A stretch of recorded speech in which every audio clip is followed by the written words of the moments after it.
Iran बदला जरूर लेगा, वो अमेरिकी हमले का जवाब जरूर देगा।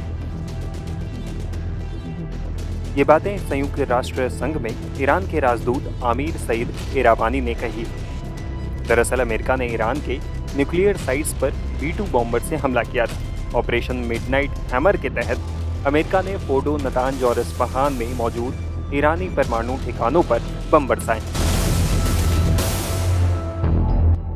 हमले के बाद अमेरिकी राष्ट्रपति डोनाल्ड ट्रंप ने दावा किया कि ईरान के परमाणु ठिकानों को तबाह कर दिया गया है।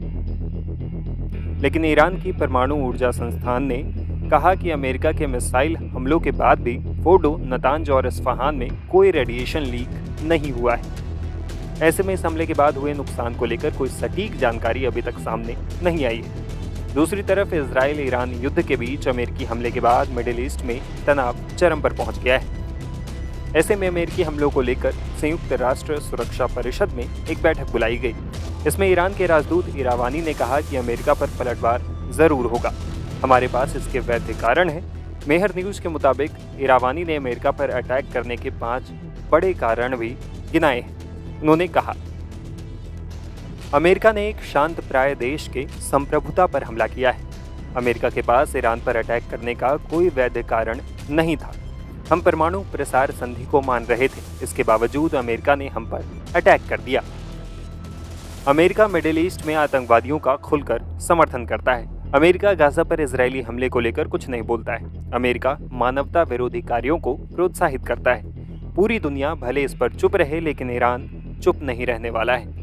ओमान के मस्कट में 16 जून को अमेरिका के साथ परमाणु वार्ता को लेकर बैठक होने वाली थी। इससे 2 दिन पहले 13 जून को ही इजराइल ने हम पर हमला कर दिया।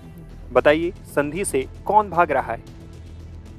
कासिम सुलेमानी एक शीर्ष सैन्य अफसर थे, लेकिन अमेरिका ने उनकी हत्या कर दी। ये कहां से जायज है? इजराइल से लड़ाई के बावजूद हमारे विदेश मंत्री अब्बास आरागाची यूरोपीय देशों से शांति वार्ता को लेकर बात कर रहे थे, लेकिन अमेरिका को ये बर्दाश्त नहीं हुआ। उसने हमारे ठिकानों पर अटैक किया है, हम बदला जरूर लेंगे। यूएन में ईरानी एम्बेसडर इरावानी ने यह भी कहा कि अमेरिका ने कूटनीतिक रास्ते को पूरी तरह से बंद करने का फैसला किया और अब ईरानी मिलिट्री तय करेगी कि अमेरिका को कब, कहां और किस पैमाने पर मुंहतोड़ जवाब दिया जाएगा। एक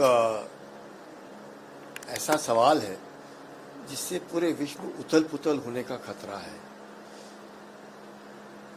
इसमें कोई शक नहीं कि ईरान का जो न्यूक्लियर प्रोग्राम था, चाहे ईरान कितना भी कहे कि पीसफुल था, क्योंकि फारदों में जिस गहराई में उन्होंने बनाया है वो जरूर शक के दायरे में डालता है कि ईरान का न्यूक्लियर प्रोग्राम पीसफुल नहीं था। वो वेपनाइजेशन की ओर धीरे धीरे बढ़ रहे थे। यूरेनियम एनरिचमेंट की जो उनकी ज़रूरत थी, उस तरफ जो न्यूक्लियराइजेशन और वेपनाइजेशन की ओर जाता है, उस तरफ बढ़ रहे थे, यानी कि 80 से 90%। जबकि अगर न्यूक्लियर पीसफुल प्रोग्राम होता तो 3 से 5% ही एनरिचमेंट की ओर वो रुक जाते, पर वो नहीं हुआ। इसका मतलब ये ईरान या तो विश्व को बेवकूफ़ बना रहा था और धीरे धीरे करके उसने अपना न्यूक्लियर वेपन प्रोग्राम चला।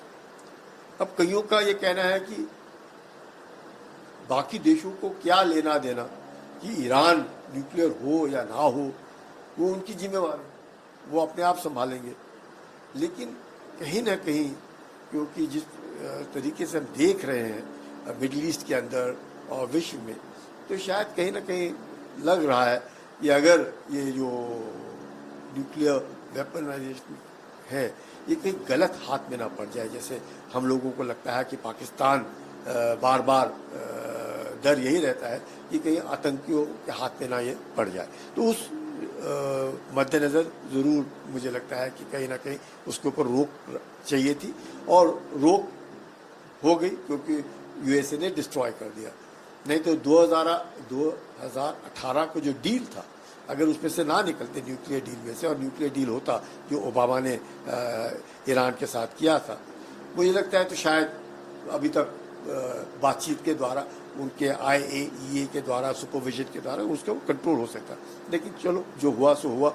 लेकिन अब यूएसए ने फार्दो हुआ, इस्फहान हुआ, अपना नातांश हुआ, सबको बर्बाद कर दिया। तो वही 3 मुख्य थे जिनको उन्होंने बर्बाद कर दिया। यहाँ तक तो बात बनती है और ठीक है, अपना विचार है कि न्यूक्लियर को लेकर के हो, पर रेजीम चेंज को लेकर के मेरा ऐसा मानना है कि हम लोगों ने दखलंदाजी नहीं देनी चाहिए। वो ईरान के जो लोग हैं, ईरान की जो जनता है, उनका ही निर्णय फाइनल होगा।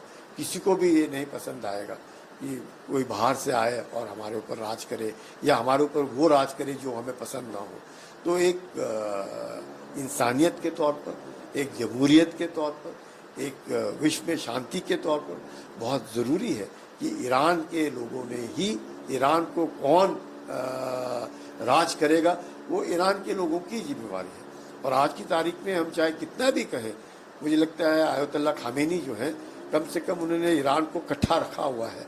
नहीं तो इतना होने के बाद कोई भी देश टूट सकता था और टूटा नहीं है। इसका मतलब आयतुल्लाह खामेनी और उनकी जो टीम है, उन्होंने देश को इकट्ठा रखा है।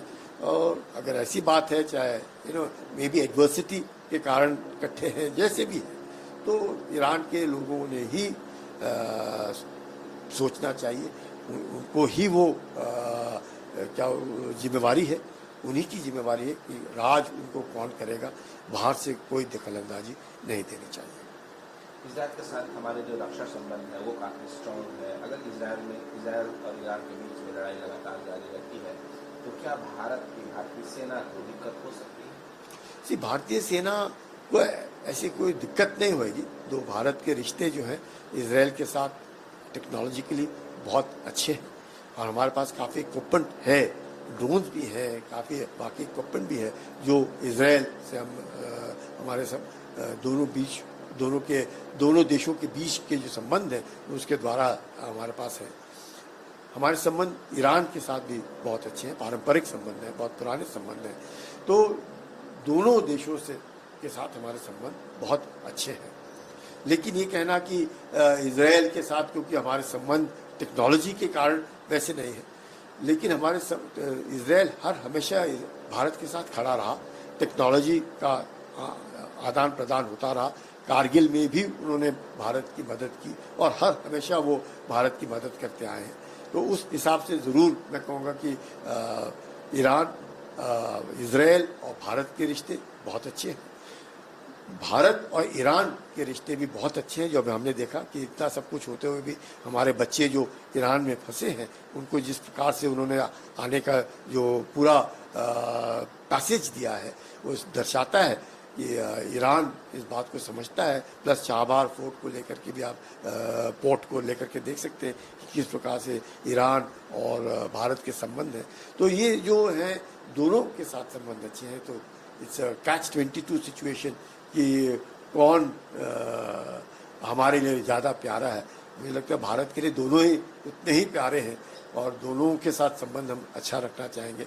और प्रधानमंत्री का वही और हमेशा मैं कहूँगा कि जोर रहा है कि ये जो युग है ये युद्ध का युग नहीं है। बातचीत के द्वारा अगर बात संभल जाती है, सुधर जाती है तो बहुत अच्छा होगा।